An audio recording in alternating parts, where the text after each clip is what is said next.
I've been using AI for probably as long as it's been quickly available to us since the whole ChatGPT thing happened.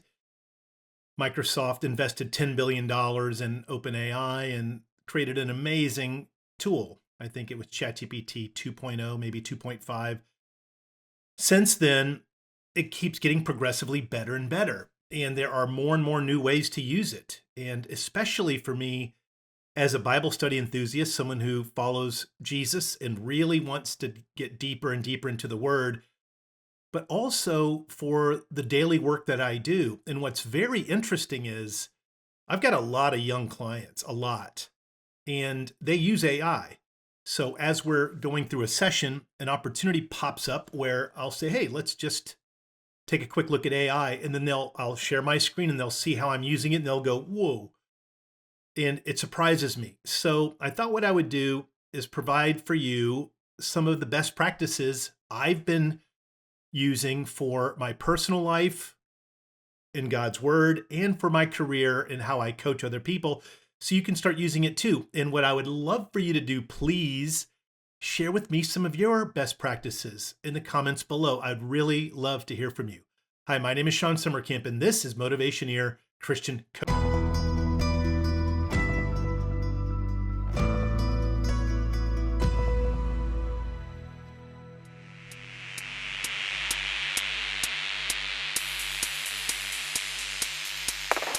So let me give a quick disclaimer. This one is funky.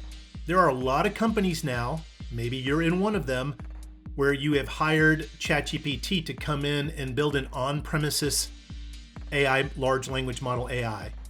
And you are now expected to do a lot of your work using AI, which is accessing data under your brand. Some of the advice I'm going to give you now, I'm going to tell you right now, do not do this on your work computer AI model. Some of I don't know this for sure yet, but maybe it's obvious to everybody else, but I think IT will have access to everyone's AI queries. And it's really important to not let them know what you're asking about. So keep it on your phone, have a little extra laptop or your iPad or something when you're doing some of these things. That's best practice number one.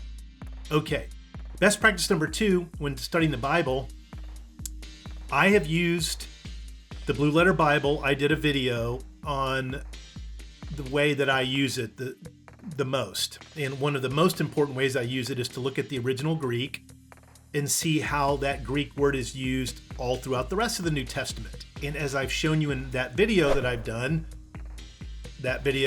I have found it's really important to know how that ancient Greek word was used in other ancient Greek text outside of the Bible.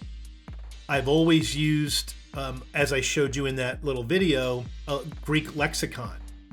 And now I can actually use AI. Let me show you an example of this, just so you can see with your own eyes, because I think it's so profound. Okay, I'm going to go to the top here. And I put, as you can see, I'll try to zoom in for you. There's a phrase in the Mark 3:29 passage in the original Greek text that says, "Eis ton Iowa." Iona. I want to find out where in other ancient Greek literature this phrase occurs and how it was translated in those. Please provide me the sources, the link to the sources, and how those sources use this phrase. And then it just kind of lists it out here brilliantly. Oh, there it is right here. Eis ton Iona. The Greek phrase is commonly translated forever and or for eternity in English. However, its uses in the ancient Greek literature indicates that its meaning can vary.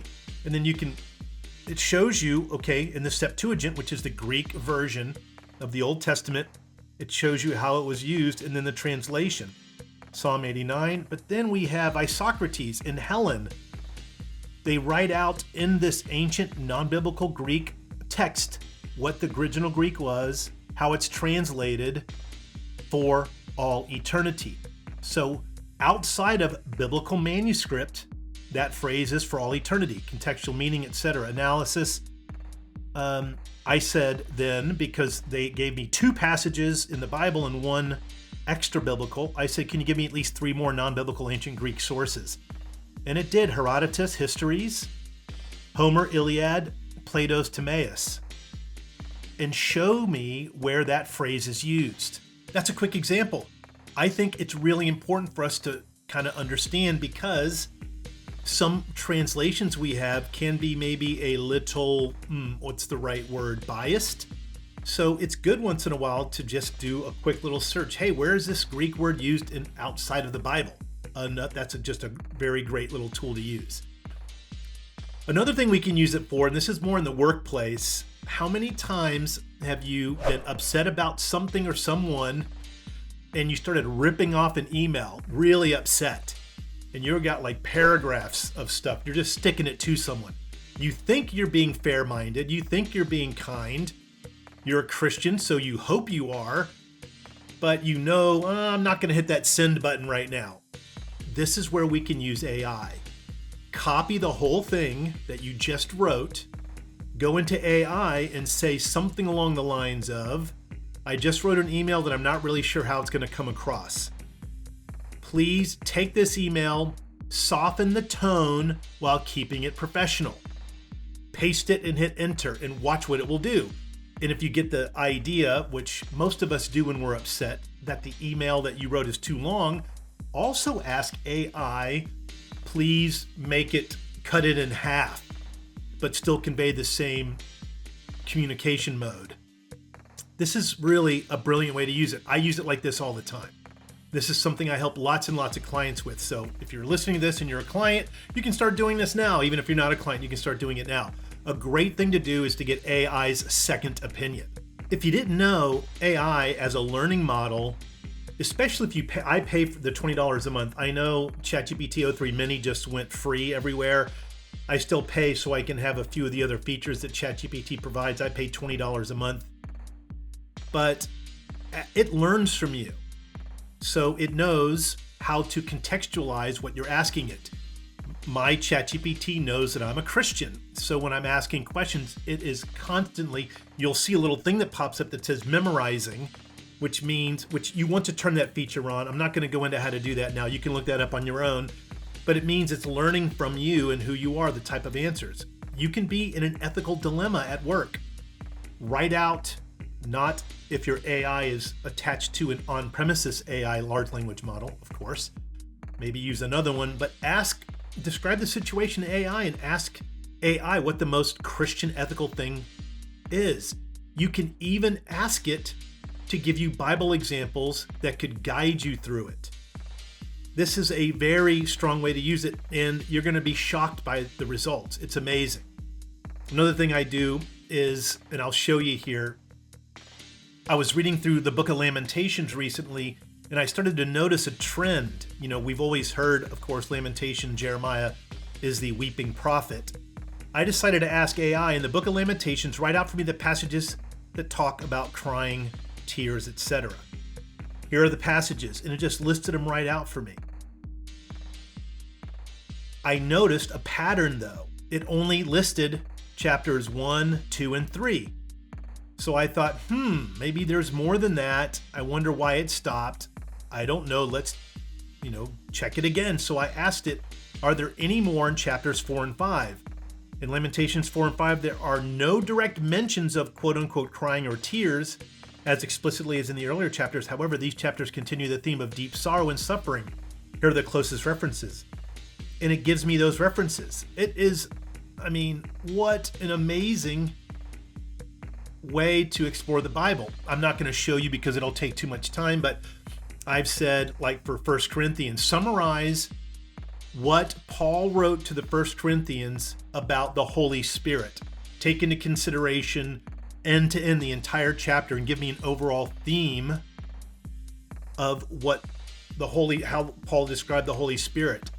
And it gave me this amazing overview that, man, I could have come up with that maybe myself, but it would have taken me a week to do it. Now, just because it gives me that, I'm not just swallowing it whole. I'm going to go back and read through it very, very carefully. I've heard people say, AI could really end up deceiving a lot of Christians. And we've got to be really careful how much we rely on AI to give us insights about God's word or Christian way of life, et cetera, et cetera. I say this, as a Christian, we are always called to scrutinize false prophets. AI could be a false prophet, just like someone preaching from the pulpit could be a false prophet. We are called to have a Berean's heart, to examine the scriptures every day to see if what AI answers are actually true. I forget right now where that passage is. I think it's in Acts or maybe Romans. So I'm going to ask ChatGPT. Where does it say in the Bible we should have a Berean's heart? The good thing about ChatGPT, you don't have to spell everything right. There it is, Acts 17, 10 through 11. The idea of having Berean's heart comes from Acts 17. There it tells you this passage encourages believers to be like Bereans by receiving the word, examining. Though the phrase Berean's heart isn't directly in the Bible, the concept is widely embraced as a model of discernment. I'm going to now ask it, where else in the New Testament is this same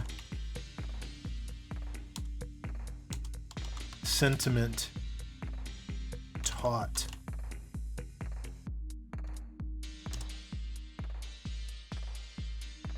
The same sentiment is 1 Thessalonians 5, test everything, hold fast to what is good, beware of false teaching, 1 John 4:1, rightly handle the word of truth, 2 Timothy 2:15, and so on. I mean, it's an unbelievably powerful tool.